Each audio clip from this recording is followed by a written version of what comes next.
다 함께 기도하심으로 1월 15일 수요일 매일 예배 시작하겠습니다. 기도합니다. 사랑과 내가 풍성하신 하나님 감사합니다. 오늘도 저희를 주님의 이름으로 불러주시고 이 귀한 매일 예배의 자리에 인도해 주시니 감사합니다. 오늘도 우리에게 새로운 하루를 허락하여 주시고 저희의 삶을 이끌어 주시는 주님의 은혜에 감사의 마음을 드립니다. 주님께서 주시는 평안과 기쁨 속에서 이 시간을 오늘 하루를 우리가 하나님께 영광 올려드리는 귀한 삶을 살아갈 수 있도록 하나님 함께해 주시옵소서. 이 시간 우리의 마음과 생각을 모두 주님께 드립니다. 주님 앞에 나아갈 때 우리의 모든 염려와 근심을 내려놓고 오직 주님의 사랑과 은혜 안에서 온전히 예배하게 하여 주시옵소서. 이 예배가 어떠한 우리의 습관이나 의무적인 어떤 형식적인 행사가 아니고 진심으로 주님을 찬양하고 경배하는 시간이 될 수 있기를 소망합니다. 우리가 이 예배를 통하여서 더욱더 하나님의 사람이 되게 하시고 우리가 드리는 예배가 주님의 뜻을 따르며 우리의 삶을 변화시키는 힘이 되게 하여 주시옵소서. 주님, 오늘도 우리가 드린 예배를 통하여서 우리가 하나님의 말씀 앞에 나아갑니다. 성령 하나님, 우리의 마음을 열어주시고 우리가 주의 말씀에 귀 기울일 수 있도록 하나님 또 그 말씀대로 순종할 수 있도록 우리의 믿음을 붙잡아 주시옵소서. 아버지, 또한 간절히 기도합니다. 하나님께서 우리가 기도하는 모든 기도의 제목들을 아시오니 오늘도 우리가 하나님의 말씀을 듣고 기도할 때에 우리의 기도에 응답하여 주시옵소서. 무엇보다 아버지, 우리가 정말 하나님께 예배하는 이 삶이 날마다 우리에게 가장 중요한 시간이 되게 하시고 이 예배를 통하여서 예배에 참여한 모든 분들이 주님의 주시는 놀라우신 하나님의 임재하심을 경험하는 귀한 시간 될 수 있도록 하나님 함께 하여 주시옵소서. 모든 예배를 주님께 맡기옵고 감사하며 이 모든 말씀 예수님의 이름으로 기도하옵나이다. 아멘. 찬송가 471장 함께 하시겠습니다.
오늘 하나님이 주시는 말씀은 요한복음 5장입니다. 1절부터 18절까지 말씀.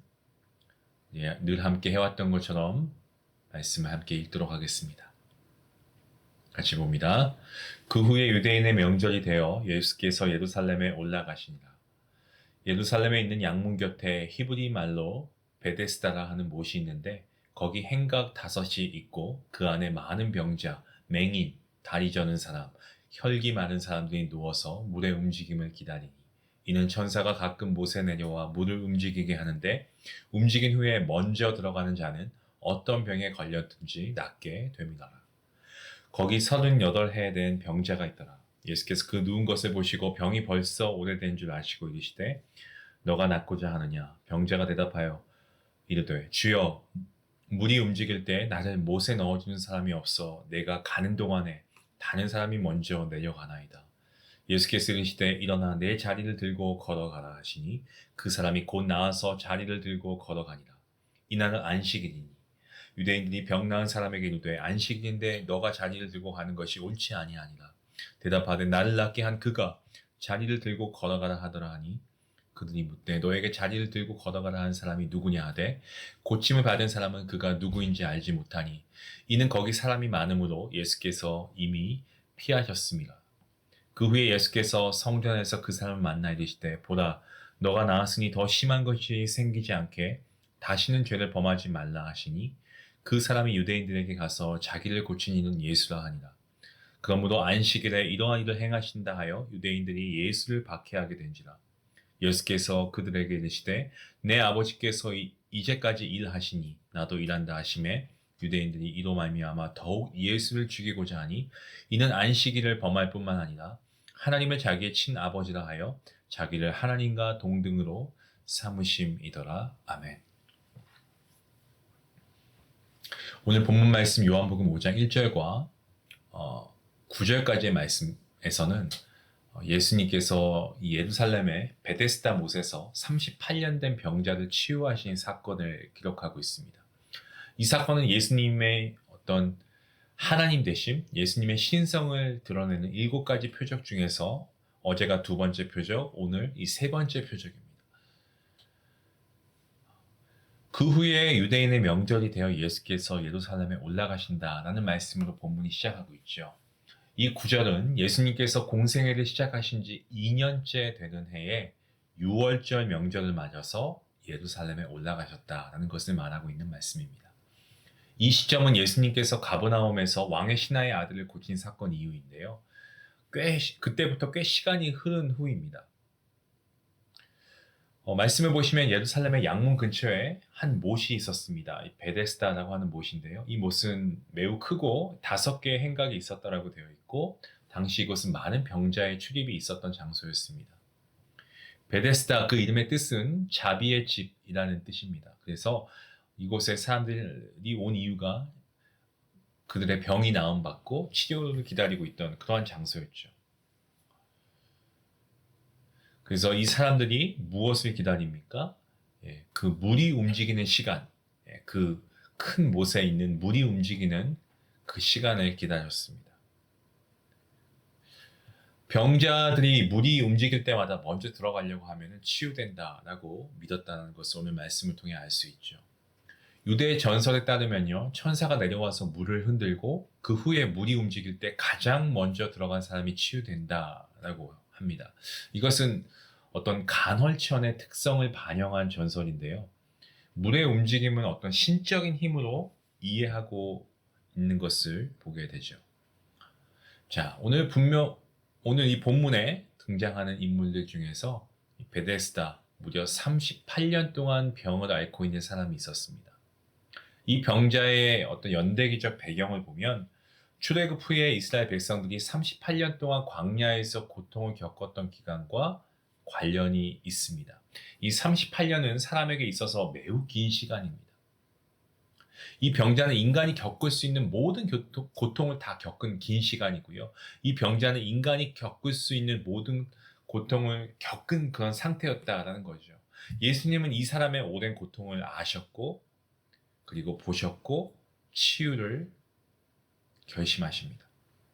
이 사건은 예수님이 단순히 병을 고친 것이 아니고 예수님의 하나님 되심, 예수님의 신성을 나타내는 중요한 표적이었습니다. 주님께서는 그 병자에게 일어나서 자리를 들고 걸어가라 라고 명령하시고 병자는 어떻게 합니까? 예수님의 말씀을 따라 순종했고 치유되었습니다. 이 치유의 사건은 예수님이 병자들을 고치시는 능력을 넘어서요. 예수님께서 신적 권능을 가진 하나님의 아들이시다라는 것을 나타내는 아주 중요한 순간이었습니다. 예수님께서 그 병자에게 물으시고 그가 대답하는 말씀이 6절과 7절 말씀에 나오죠. 예수님께서는 그에게 낫고 싶냐? 라고 물으셨습니다. 그리고 그 환자는 어떻게 합니까? 병자는 물이 움직일 때 나를 못에 넣어주는 사람이 없습니다. 내가 가는 그 순간에 그 찰나에 다른 사람이 먼저 들어갑니다. 라고 답합니다. 38년 동안 물이 움직일 때마다 먼저 들어가려고 했지만 그 기회를 놓치고 움직이기도 힘든 상태에서 그가 겪었을 고통과 절망, 감히 상상할 수조차 없을 것 같습니다. 그에게 있어서는 물로 치유받는 것만이 희망이었지만 사실 예수님께서는 그를 물 없이도 고칠 수 있는 능력을 가지신 분이셨습니다. 예수님께서 명령하시죠. 몇 가지 명령을 하십니다. 3가지 명령을 주십니다. 일어나라, 자리를 들라, 걸어가라 라고 하는 3가지 명령입니다. 38년 동안 누워있기만 했던 그에게는 상상할 수 없는 일이었습니다. 그렇지 않습니까? 하지만 예수님의 명령으로 그는 즉시 나음을 입었습니다. 예수님께서는 불가능한 일이 없다라는 것을 분명하게 보여주십니다. 자, 그런데 어떠한 일이 발생합니다. 유대인들이 병자를 고친 것보다 안식일 율법을 우선시한 이 유대인들이 안식일을 중시하지 않습니까? 이 유대인들이 자리를 들고 가는 일이 안식일에 금지된 것이다라고 주장하죠. 그리고 묻습니다. 고침받은 사람한테 뭐라고 누가 너를 고쳤냐라고 묻습니다. 추궁하는 거죠. 병자는 사실 예수님이 누군지 몰랐습니다. 예수님은 많은 사람들 속에서 빠져나가셨고요. 본문 14절 말씀 보시면 그 후에 예수께서 성전에서 그 사람을 만나 이르실 때 보라 너가 나았으니 더 심한 것이 생기지 않게 다시는 죄를 범하지 말라라고 말씀하십니다. 예수님께서는 그를 성전에서 다시 만나시고 다시는 죄를 범하지 말라라고 경고하십니다. 그 병이 죄와 관련이 있음을 밝혀주신 말씀이셨고요. 더 나쁜 일이 생기지 않도록 이제는 올바른 삶을 살 것을 권면하신 겁니다. 방금 전 말씀드린 대로 38년 동안 고통받았던 이 병자는 자신을 고쳐준 분이 누구신지 처음에 몰랐습니다. 하지만 예수님을 성전에서 다시 만난 후에 자신을 치유하신 분이 예수님이구나 라는 사실을 알게 되었습니다. 그 사실을 알게 된 그는 더 이상 숨지 않습니다. 그리고 유대인들에 가서 뭐라고 담대하게 고백합니까? 나를 고치신 분은 예수님입니다 라고 고백하죠. 그가 예수님을 처음 알게 되었고 고침을 받은 것을 다른 사람들에게 전하는 것은 단순히 어떤 그가 받은 병고침, 이 기적을 나누는 그런 수준이 아니고 예수님을 통해서 진정한 구원의 의미를 깨닫고 그 구원의 소식을 전하는 것이었다는 거죠. 유대인들은 예수님의 이런 신성, 그것보다 더 중요하게 생각하는 것이 뭐냐면 안식일의 병을 왜 고쳤냐는 거죠. 누가? 유대인들은 예수님이 안식일의 병을 고치신 것을 문제 삼습니다. 유대인들에게 있어서 안식일은 하나님께서 창조 쉬신 날로 그날은 노동을 금하고 거룩하게 지켜야 하는 날이었기 때문에 예수님이 그날의 병을 고친 것 자체를 이건 죄다라고 그렇게 여겼습니다. 또한 예수님이 자신을 하나님의 아버지와 동일시하는 하나님을 내 아버지라고 부르셨을 때 유대인들은 예수님의 말이 신성모독이다라고 간주하고 더 크게 반발하고 예수님을 죽이려는 계획까지 세웁니다. 예수님은 단순히 하나님의 일을 행하셨을 뿐인데 이 유대인들 눈에 있어서는 그것이 불경한 죄로 비추어졌습니다. 예수님께서 유대인들에게 말씀하시죠. 내 아버지께서 이제까지 일하시니 나도 일한다 라고 말씀하십니다. 이 말씀은요 단순히 예수님께서 하나님의 아들이시다라는 사실을 선언하는 것이었습니다. 예수님은 하나님의 아버지와 함께 일하시고 하나님의 뜻을 따라 지금도 구원의 역사를 계속해서 이루어가고 있음을 말씀하고 계시는 겁니다.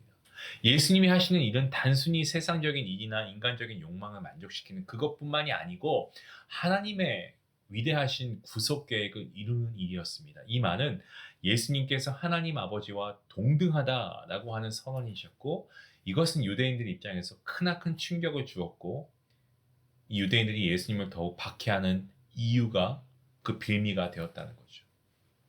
여러분 오늘 본문에서 중요한 포인트는 바로 예수님이 자신을 하나님과 동일시하셨다는 겁니다. 예수님은 안식일에 병을 고치시면서 단순히 육체적인 치유함을 넘어서 하나님의 구속 사역을 이루신 겁니다.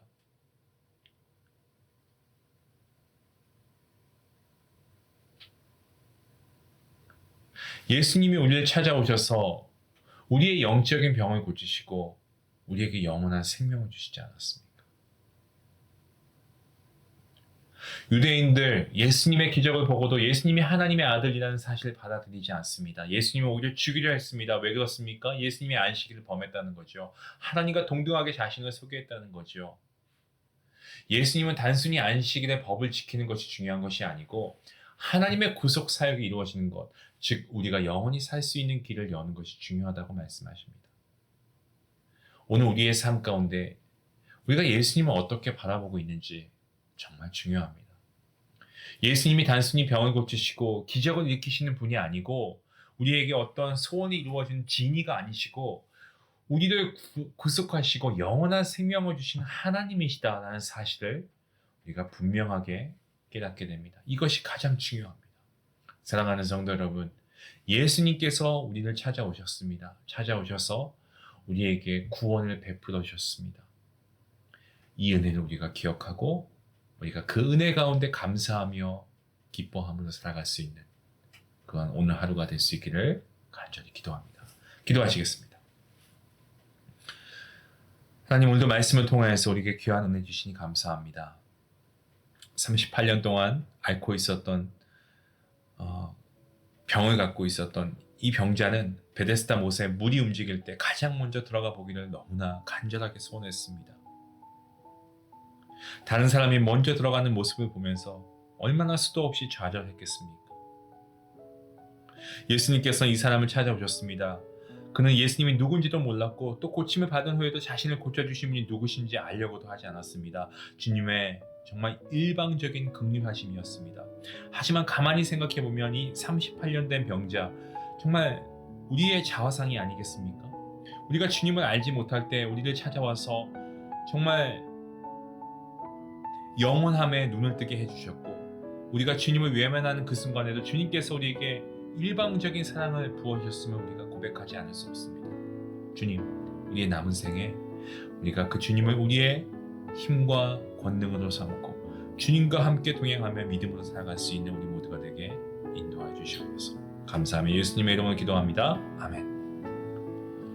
오늘 말씀 생각하시면서 38년 된 병자를 고쳐준 사람에게 예수님께서 더 심한 것이 생기지 않게 다시는 죄를 범하지 말라고 말씀하셨습니다. 여러분의 삶에 더 심한 것이 생기지 않도록 지금 버리고 고치고 새롭게 해야 할 부분이 분명히 있을 겁니다. 그게 무엇인지 생각해 보시고 우리가 과감히 오늘 말씀을 통해서 좀 버리고 고치고 새롭게 되는 역사가 있기를 원합니다. 우리 같이 함께 기도하시겠습니다.